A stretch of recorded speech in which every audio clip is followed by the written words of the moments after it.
Hello everybody, welcome back to Chapter 8 Screencast. We will start with our notes on page 204 of our notebooks, beginning with osmosis. So let's dive right in. Osmosis, if we remember, the plasma membrane is selectively permeable. Osmosis is the diffusion of water across a selectively permeable membrane. Diffusion is the movement of molecules from an area of high concentration to low concentration. The plasma membrane acts as both a dam and a pump to control which molecules go in and out of the cell. So if we think about a dam placed in a river, the Hoover Dam is a good example of a dam of the Colorado River. It blocks the flow of water and uses the pressure of the water to generate electricity. The water wants to continue to flow but is stopped by the dam. The operators of the dam let water flow through selectively. The pressure of the water is built up in Lake Mead as a result of the Hoover Dam. The Lake Mead is a high concentration of water and it wants to flow to the river beneath the Hoover Dam, which is a low concentration on the other side.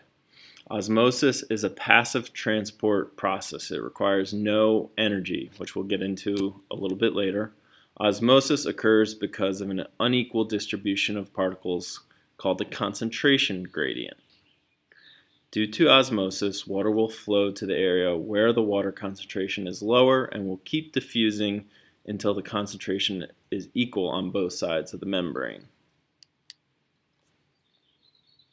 A concentration gradient is a difference of the concentrations of a particular particle on different sides of a permeable membrane. In osmosis, this particle is always water.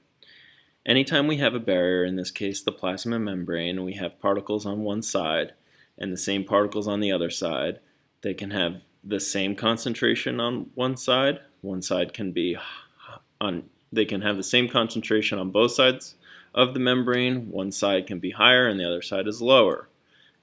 Substances have a tendency to move from the more concentrated, the high concentration side of a membrane to the less concentrated side. Particles move with the gradient, with a concentration gradient. As we stated earlier, moving with a concentration gradient requires no energy. It is a passive transport process.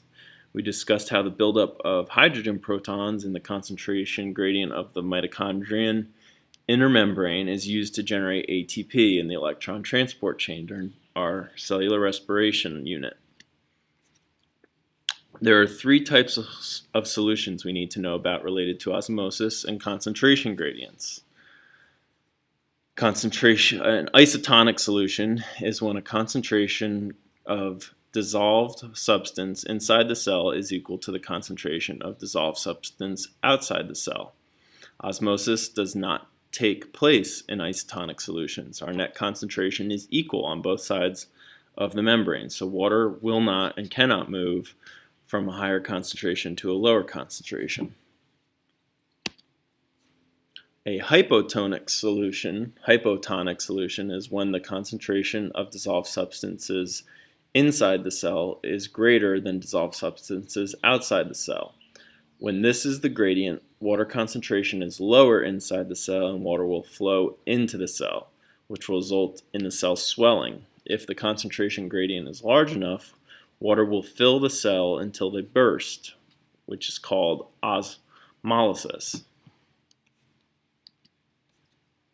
Conversely, a hypertonic solution is a concentration of dissolved substances inside the cell. A hypertonic solution is a concentration of dissolved substances inside the cell which is less than the concentration of dissolved substances outside the cell. When the solution is hypertonic, water concentration is higher inside the cell and water will flow out to balance the concentration. This will result in the cell shriveling up. As I've mentioned, osmosis is a passive transport process. There are three types of cellular transport: passive transport, facilitated transport, and active transport. Passive transport is the movement of particles across membranes by diffusion. Passive transport does not use any energy. It is driven by concentration gradients. Passive diffusion will always occur from high concentration to low concentration. Osmosis, the flow of water, is a passive transport process.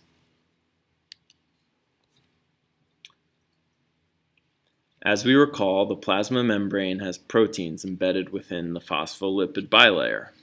Facilitated transport is the passive transport of materials across the plasma membrane with the help of those proteins. Still no energy is required, and materials still move from high concentration to low concentration. Some molecules are too big or lack the right polarity to diffuse across the phospholipid bilayer portion of the plasma membrane. The membrane proteins are structures to let certain molecules across that do not passively diffuse across the phospholipids. Their transport is facilitated by the proteins, thus facilitated transport. So again, facilitated transport is driven by the concentration gradient. Active transport is the movement of materials across a membrane against the concentration gradient. Materials flow from low concentration to high concentration. This requires energy in the form of ATP. Active transport also requires a carrier protein which binds the substance and releases it into the cell.